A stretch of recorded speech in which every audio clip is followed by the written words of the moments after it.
자, 물고기의 느낌이 어떠세요, 지금? 이 물고기, 선생님? 과거로 가고 있는 것 같아요. 과거로 가고 있는 것 같아요. 과거로 가고 있다. 지금 이 느낌은 어떠세요? 잡아먹으러 왔네요. 잡아먹힐 것 같은 어떤 네. 위기감이 있으세요? 네. 뒤에 물고기에 대한 느낌은 어떠세요? 얄미워요? 아니요. 귀여워요. 자, 이제는 어때요? 무섭죠. 근데 지금 이 새 똑같은 물고기인데 네. 뒤에 물고기 있느냐 또 한 마리 더 있느냐에 따라서 느낌이 좀 달라집니까? 네. 물고기의 느낌을 달라지게 하는 것은 뭐죠? 뒤에 물고기죠. 네.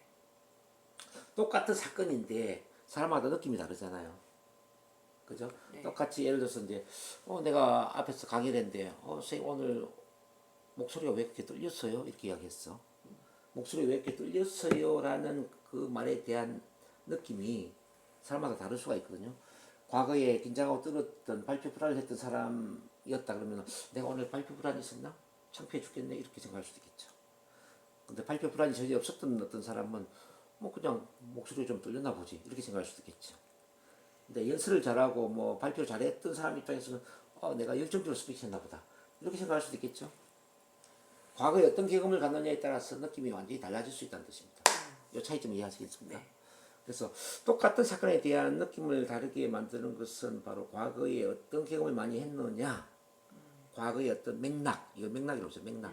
맥락에 의해서 느낌이 달라질 수가 있다. 관점 또한 마찬가지라는 겁니다. 자, 이걸 한번 볼게요. 이 그림을 이제 유심히 좀 보다가 이 뒤에 그림을 본 거예요. 역시 좀 예쁜 여자처럼 보입니까? 근데 이 그림을 먼저 보는 거예요. 마귀 할멈을 유심히 보다가 뒤에 그림을 또 봤어요. 그럼 마귀 할멈처럼 보이죠? 사실은 이게 합성 사진이거든. 예쁜 여자와 마귀 할멈을 합성을 시켜놨는데 앞에 사진을 많이 본 사람은 예쁜 여자로 볼 가능성이 높고 뒤에 사진을 많이 본 사람은 마귀 할멈으로 볼 가능성이 높다는 뜻입니다. 뭘 많이 비공했느냐 이거지. 우리도 이제 그런 반응을 하는 거죠. 자, 이렇게 구름이 끼고 비가 내릴 것 같아요. 옛날 구름이 끼고 뭐 이게 비가 내리는 그날 뭐 사기를 당했거나 뭐 어떤 길을 가다가 저기 강도를 만났거나 이런 경험을 한 사람은 이 구름낀 날씨만 보더라도 그때 악몽이 되살아날 수 있을 겁니다. 그렇죠. 근데 이제 이 구름낀 날 첫사랑과 데이트를 하면서 너무나 즐거운 시간을 보냈어. 커피숍에서 커피도 마시고. 그러면 그 데이트했던 그 즐거운 어떤 그런 기억이 떠오를 수도 있을 거단 말이에요. 어떤 손님이 한 남자분이 네. 유부남이 네. 참 그런 분이 계시는데 비 오는 날만 되면 그 여자분이 생각난다고 맨날 상담을 이거 상담할 게 아닙니다. 그랬는데 옛날에 살인의 추억이라는 영화를 보면은 뭐 비가 오는 날만 되면 살인이 일어나잖아요. 그럼 비 오는 날 뭐 오늘 또 누가 죽나 이런 생각 한다는 거지. 자, 그런 거죠. 자, 그다음에 이제 이건 한 상징적 은유적인 표현인데 장님 코끼리 만지기라는 그림입니다. 자, 이거는 이제 코끼리라는 거는 하나의 이제 큰 영토, 세상을 의미하는 것이고 장님 만지는 부분은 지도라고 볼 수 있죠. 지도. 자, 지도는 영토가 아니다라고 했을 때 장님이 만지는 이 코끼리가 코끼리 전부는 아니겠죠.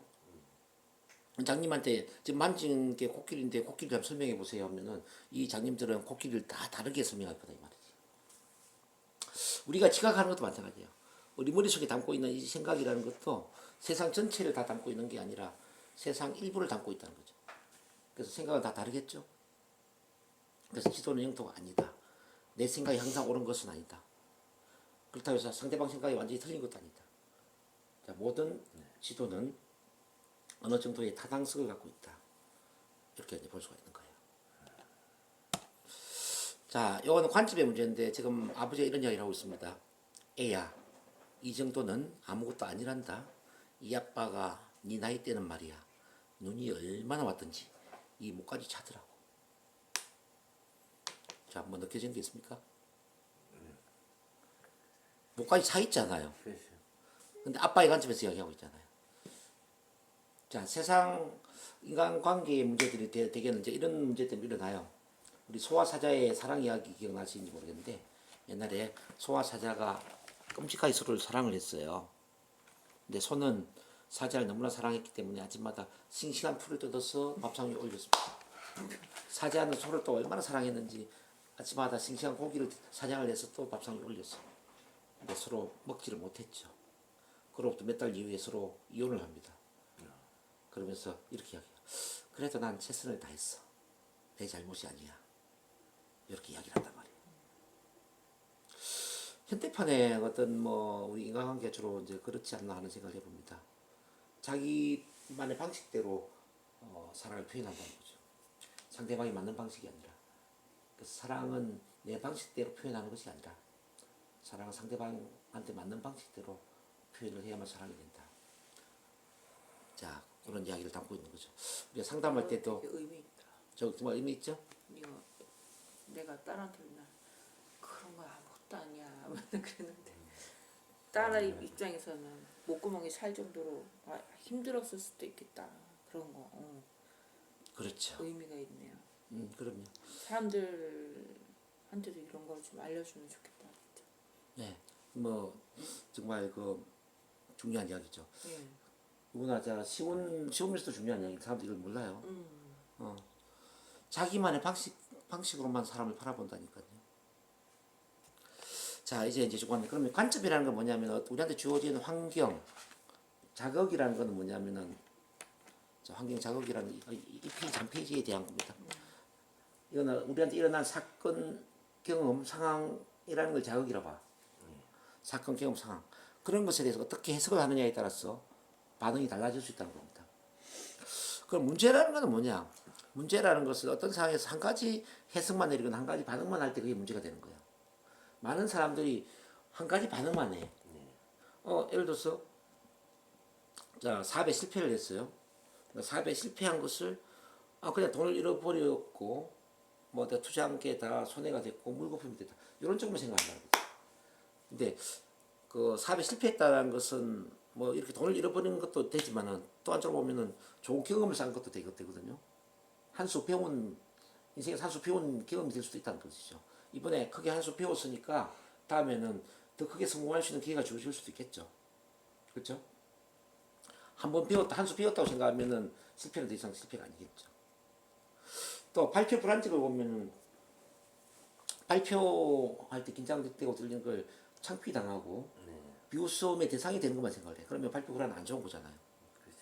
근데 발표할 때 불안한 것을 내가 발표 준비를 더 많이 하거나 또 스피치에 관심을 갖고 스피치 훈련을 하거나 또는 내 안에 치료되지 못한 어떤 마음의 상처를 치료를 하는 계기가 되거나 그래서 내가 나를 더 많이 사랑하고 자존감을 키울 수 있는 거 좋은 기회가 될 수도 있다. 이렇게 생각하면 이건 좋은 거예요. 그렇지 않나요? 네. 쉽게 말해서 이제 두 가지 이상 해석을 내릴 때 더 이상 문제는 문제가 아니다라는 겁니다. 그래서 우리가 한 가지 해석만 내리고 한 가지 반응만 하는 사람들한테 다른 대안적인 반응을 만들어주고 대안적인 해석을 내려줌으로써 그 사람이 문제에서 벗어나도록 도와줄 수가 있다는 것입니다. 그런 점에서 한 가지 생각만 하는 사람보다는 두 가지 이상 생각하는 사람이 훨씬 더 긍정적이겠죠. 맞아요? 성공학적으로 보면 부정적인 생각을 하지 말고 긍정적인 생각을 해라 이렇게 이야기를 해요. 근데 NLP적으로 보면은 한 가지 생각만 하지 말고 두 가지 이상 생각을 해라 이거지. 두 가지 이상 생각을 할 때 우리는 자연스럽게 긍정적으로 변화될 수가 있다는 거죠. 그래서 생각의 폭을 넓혀진다. 오늘 그래서 이제 훈련한 이 관점 바꾸기는 바로 생각의 폭을 넓혀주는 건데 관점 바꾸기에 두 가지가 있으세요. 첫 번째는 이제 맥락 관점 바꾸기. 맥락이라는 건 나는 너무 뭐뭐해. 그 사람 너무 뭐뭐해. 너무 뭐뭐해라는 사고를 하는 사람한테 그 대안적인 반응을 해주는 거죠. 자, 예를 들어서 저는 성격이 너무 꼼꼼했어요. 인간관계가 잘 안 돼요. 이렇게 생각할 수 있잖아요, 선생님. 네. 성격이 너무 꼼꼼해서 인간관계 차원으로 본다면 꼼꼼한 게 썩 좋은 건 아니야. 근데 이걸 이제 인간관계 아닌 다른 쪽으로 생각해 보는 거죠. 뭐 예를 들어서 금융업을 한다든지 회사의 경리를 본다든지 살림을 산다든지 이런 건 어때요? 꼼꼼한 게 좋죠. 좋은 일이죠. 그래서 저는 너무 꼼꼼해서 인간관계 힘들어요 하는 사람한테 야 꼼꼼하다는 것이 어떤 쪽에는 좋을 수가 있어요. 공무원 회사에서 경리를 보거나 금융업에서 일을 하거나 집안 살림을 살 때 그 꼼꼼한 성격 굉장히 좋은 거예요. 이렇게 이야기를 해줄 수가 있단 말이에요. 그렇게 얘기하죠 저도.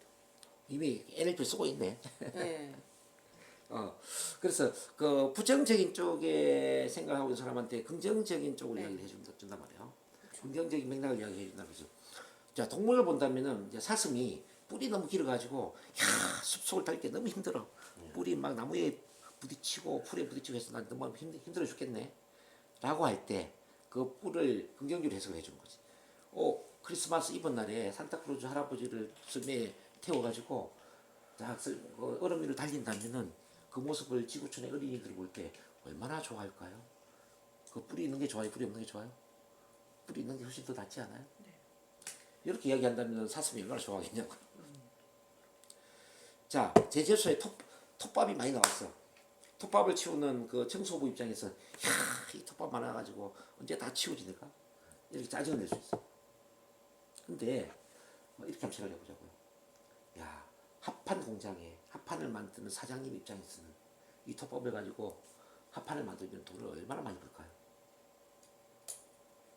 그럴 수 있잖아요.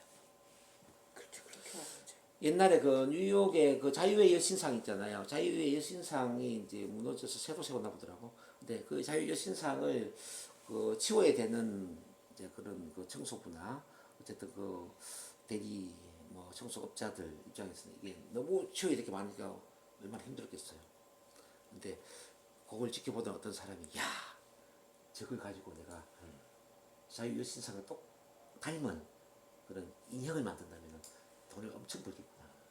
이왕이면 그 자유여신상에서 놓은 그 고철 덩어리로 저걸 재료로 삼아가지고 내가 자유여신상과 똑같은 인형을 만든다면 세상 사람들이 더 좋아하지 않겠어요? 그래가지고 떼돈을 벌 거야. 진짜 떼돈을. 똑같은 그 어떤 철거물인데 이 철거물을 가지고 어떤 사람은 돈을 번다 이 말이야. 어떤 사람은 어떻게 치울까 고민해. 그래서 세상에 성공과 이 부를 쟁취하는 사람들은 어떤 특징이 들냐면은 남들이 고민하는 그 문제거리를 통해서 오히려 사업의 기반으로 활용하는 거죠. 자, 우리 삶도 마찬가지. 우리 삶에서도 어떤 문제거리나 골칫거리를 어떻게 잘 활용해서 성공의 미끄럼으로 삼을까? 이걸 생각해야 된다는 거죠. 예를 들어서 이제 저 같은 경우는 이혼을 했다면 이혼. 어떻게 보면 이혼은 굉장히 어떤 사람 입장에서 이혼은 굉장히 부정적인 거잖아요. 이혼해서 창피해 죽겠네 이렇게 생각할 수도 있어요. 근데 이혼이라는 게 어떤 맥락에서는 참 좋을 수가 있어요. 자, 이혼한 부부를 상담한다든지, 그죠? 부부 관계 안 좋은 사람을 상담한다든지. 그리고 또는 어제 우리 전생을 봤지만 또 전생요법을 통해서 내가 왜 이혼을 해야 되는지, 또 이혼을 통해서 뭘 배우고자 하는지, 자, 영혼의 어떤 관심을 갖고 있는 사람한테 이게 참 중요한 의미가 되거든요. 그래서 똑같은 이혼이라는 테마를 가지고 어떤 사람은 고민거리, 창피한 일이 될 수 있다면 어떤 사람은 이게 굉장히 큰 또 자원이 될 수 있다는 거. 미국의 그 심리치료사들 대부분은 근데 2번, 3번 다 이혼을 했더라고요. 제가 보니까. 그래서 이혼이라는 게 그렇게 나쁜 건 아니구나. 네. 뭐 이런 생각을 하게 되죠. 자, 맥락이 뭔지 이해하시겠죠? 네. 그래서 어쨌든 그 어떤 사람이 너무 몸에서 어떤 고민이다 힘들다라고 할 때 그걸 긍정적으로 이제 바꿔주는 거 그게 중요하다는 거. 그다음 의미 관점 바꾸기도 어쩌면 이제 같은 비슷한 건데요. 이거는 의미를 긍정적으로 만들어주는 거죠. 의미를 긍정적으로 해서 나 키가 너무 작아서 고민이에요라고 할 때 키가 작다라는 것을 다른 쪽에서 볼 수 있지 않을까요? 키가 작다라는 것은 야무지다는 것이고 그리고 큰 꿈을 가질 수 있다는 걸 의미하지 않을까요? 죄송합니다. 이거 키가 작기 때문에 야무진 꿈을 꾸고 큰 포부를 갖게 된다는 것은 좋은 일일 수가 있죠. 왜 나폴레옹도 키가 작았지만 세계 정복의 꿈을 꾸었지 않습니까? 그렇지 않나요? 자, 이렇게 이제 의미를 긍정히 만들어주는 건데, 그래서 우리가 상담을 할 때 이런 용어를 쓰면 참 좋을 수도 있을 것 같아요. 내담자가 부정적인 이야기를 할 때, 그것도 좋은 일일 수가 있습니다. 왜냐하면 이런 구조로 이제 설명하는 거죠. 자, 이를테면 나의 아내가 잔소리가 많아서 못 살겠어요 라고 할 때 그것도 좋은 일일 수가 있어요. 왜냐하면 그만큼 당신에게 관심이 많다는 걸 의미하지 않겠어요? 나의 남편이 도끼를 들고 쫓아와요. 이건 좀 과장된 말이지만, 그것도 좋은 일일 수가 있어요. 얼마나 당신을 좋아하면 도끼를 들고 쫓아오시겠어요? 저는 발표할 때 너무 긴장되게 떨려요. 그것도 좋은 일일 수가 있어요. 긴장되게 떨리니까 발표 준비를 더 많이 하시겠네요. 그리고 긴장되고 떨리는 사람 마음을 더 잘 이해할 수도 있지 않을까요? 놀리는 것 같은데. 자, 물론 이 말만 하진 않지. 다른 말을 하면서 그 사람이 받아들일 수 있는 분위기를 조성해서 그것도 어떤 점에서는 좋은 일일 수가 있어요. 이렇게 할게요. 자, 암에 걸린 사람이 왔어요. 자, 암에 걸려서 이제 암 치료를 받기 위해서 왔는데, 암에 걸리니까 너무 화도 나고 나는 열심히 살았는데 왜 나만 이런 안 좋은 일을 당해야 되는지 원망스럽기도 하고 뭐 그런 거예요. 그러니까 처음에는 물론 당연히 공감을 해야죠. 암에 걸려서 얼마나 힘드시겠어요. 얼마나 억울하시겠어요. 얼마나 화가 나시겠어요. 세상이 많이 원망스러울 수도 있을 거예요. 그러면 눈물을 뚝뚝 떨어뜨리면서 이분이 감동하죠. 그럴 때 좀 이렇게 근데 선생님 암에 걸린 게 꼭 나쁜 것만은 아니에요. 암에 걸린 것이 어떤 점에 있어서는 감사한 일일 수도 있고 좋은 일일 수도 있습니다. 왜 암에 걸렸으니까 이제는 한쪽만 보고 가지 마라. 옆도 보고 좀 뒤도 보라는 그런 의미일 수도 있잖아요. 찍지만 하지 말고. 왜 그 시도 이런 게 있잖아. 올라갈 때는 보지 못했던 그 꽃을 내려갈 때 보았네. 이런 것도 있잖아. 왜 올라갈 때 그 꽃을 못 보았을까요? 정상으로 가는 데만 바빠가지고 옆을 못 보았던 것이죠. 우리 인생도 그렇습니다. 막 뭔가 이루는 그 성취하는 데만 집중을 하다 보니까 가까운 가족도 생기지 못하고 소중한 사람도 생기지 못하고 그럴 수 있잖아요. 그래서 암에 걸렸다는 것은 균형 잡힌 삶을 살아라. 그리고 소중한 사람들을 좀 살펴보면서 소중한 사람과 좋은 관계를 만들면서 살아라. 그런 시도일 수도 있습니다. 그런 점에서 보면 암은 또 좋은 것일 수도 있지 않을까요? 암이보다는 그 긍정적 시도를 본다면 말이에요. 목사님 같으시네요. 제가 목사라는 이야기 많이 들어요. 저보고 뭐라더라 저기 뭐 부흥 교회 있잖아. 예. 부흥 목사로 일을 하면 참 잘하겠다 이런 이야기도 많이 합니다. 저도 교회를 다녔던지라 저는 교회를 안 다녔는데 우리 총장님이 그래. 총장님이 로드랜드 목사님 스물 총장님 저보고 이제 부흥 목사라고 그래. 부흥 목사면 잘하겠다고. 목사 하시면 아주 대박 나겠어. 제가요? 아니 뭐 대박까지는 아니더라도. 근데 제가 치료하는 게 뭐 그런 거가 비슷하지 뭐. 치유 사역이니까. 똑같아요. 목사님들 하시는 말씀을 그대로 지금 하시는 거예요. 제가 그렇게 하고 있어요. 아니 NLP적인 이야기를 지금 하고 있는 거예요 지금. 목사님들이니까 이렇게 하시죠. 그러니까 어쨌든 그 긍정적으로 봐야 된다는 거죠. 이렇게 긍정적으로. 그래서 지금 이제 이 관점 바꾸기를 다시 정리를 쭉 해보면 뭐 어떤 상황에 한 가지 반응만 하는 사람들한테 두 가지 세 가지 반응을 하게끔 도와주는 겁니다. 비가 올 때 짜증나고 오늘 또 출근길 막히겠네 라고 할 때 비가 오는 게 어떤 점에는 좋을 수도 있어요. 우산 파는 장사는 돈을 얼마나 많이 벌겠습니까? 시골에 농사 짓는 분들은 비가 내리니까 이제 농사가 잘 될 거예요. 이렇게 다른 관점을 갖게 만들어준다. 다른 관점. 두 가지 이상의 긍정의 관점을 갖는 순간 이 사람은 이미 문제에서 벗어나게 된다는 거죠. 여기 이해되시나요? 네. 혹시 그 뭐 선생님 문제가 없겠지만 행여나라도 문제가 있는 게 있으면 한번 이야기해 보세요. 한번 관점을 바꿔보게. 근데 나는 농사를 안 지어. 네. 네. 네. 그럼 비 오는 게 참 싫을 수 있겠다. 자, 나 혼자의 관점에서만 보지 말고 이 세상 모든 사람의 관점에서 볼 수 있는 힘을 키워야 돼요. 그렇죠. 그래서 나의 관점에서 바라볼 수 있고 농사꾼의 관점에서 바라볼 수 있어야 되고 사막에 사는 사람의 관점에서 바라볼 수 있어야 돼요. 그런 다양한 관점에서 바라보면은 어떤 현상은 꼭 나쁜 게 아니에요. 그러니까 모든 것을 사랑하라. 그럼요. 이거잖아요. 그렇죠. 이 세상에는 완전히 나쁜 것도 없고 네. 완전히 좋은 것도 없다라는 겁니다. 네. 네. 해석하기에 따라서 어떻게 해석하느냐에 따라서 다 좋은 일이 될 수가 있는 거예요. 네. 그럼 우리 삶에 좋은 일이 일어나려면 어떻게 해야 될까요? 좋은 해석을 해야 될까요? 나쁜 해석을 해야 될까요? 그 좋은 해석을 하고. 그렇죠. 좋은 해석을 해서 내 마음이 좋은 쪽으로 바뀔 때 좋은 일이 일어나는 거잖아요. 네. 굳이 나쁜 해석을 해가지고 내 마음을 나쁘게 만들 이유가 없잖아요. 내 마음이 힘들어지면은 현실도 힘들어지는데. 왜냐면 마음과 현실은 하나로 연결되어 있다는 이야기죠. 이해하시죠? 네. 그럼 내 마음을 탁월하게 만들기 위해서는 의도적으로 마음을 긍정적으로 만들어야 되는데, 그러기 위해서 의도적으로 긍정적 해석을 해야 돼. 그래서 어떤 일이 일어나든지 관계없이 이것도 좋은 일일 수가 있어요. 이것도 감사한 일일 수가 있어요. 왜냐하면 그 다음에 그럴듯한 이유를 갖다 붙이는 겁니다. 자, 어제도 말씀드렸지만은 우리 무의식은 팩트, 사실에 의해서 반응하는 게 아니에요. 그럴듯한 이유에 의해서 반응하는 겁니다. 자, 미국에서 어떤 실험을 해봤어요. 옛날에 복사기가 귀할 때 80년대는 복사기가 귀했잖아요. 복사하려고 줄을 막 섰잖아요. 그래서 이런 실험을 해봤어요. 아, 제가 바쁘니까 먼저 복사해도 될까요? 이렇게 질문했을 때 비켜주는 사람이 얼마나 많이 있냐. 두 번째, 제가 먼저 복사해야 돼요. 왜냐하면 바쁘거든요. 이렇게 했을 때 비켜주는 사람 어느 쪽이 많을 것 같아요? 첫 번째는 자, 다시 보자. 처음에는 제가 바쁘니까 먼저 복사해야 됩니다. 두 번째는 제가 먼저 복사해야 돼요. 왜냐하면 제가 많이 바쁘거든요. 그죠. 두 번째. 두 번째. 말은 똑같은 말이잖아요. 제가 먼저 복사해야 돼요.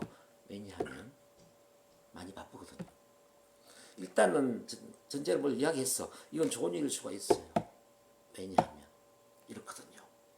그럼 좋은 일이 되는 거예요. 이런 이유 때문에 좋은 일이에요. 이거보다는 좋은 일일 수가 있어요. 왜냐하면 이런 이유로. 자, 비가 오는 것은 좋은 일일 수가 있어요. 왜냐하면 우산 파는 사람이 돈을 많이 벌거든요. 요 말하고 우산 파는 사람이 돈을 많이 버니까 비가 오는 일은 좋은 일일 수가 있어요. 느낌이 다르다 이 말이에요. 그래서 먼저 말을 할 때는 그 내담자가 어떤 부정적인 이야기를 하든지 간에 우리는 이렇게 얘기합니다. 아, 그건 좋은 일일 수도 있습니다. 약간 쉬었다가 왜냐하면 이렇거든요. 그러면 그 이유가 적당하지 않더라도 이미 그 사람은 긍정적인 반응을 해버려요. 뭐 교회 목사님들 그 교회 목사님들의 심도가 왜 그렇게 따르는지 알겠어요. 이제 확실히 알았어요. 아, 지금. 이해가 돼요? 네. 목사님들이 주로 이 NLP 방법을 쓰시는구나. 아. 자, 잠깐 5분만 쉬어서 할게요.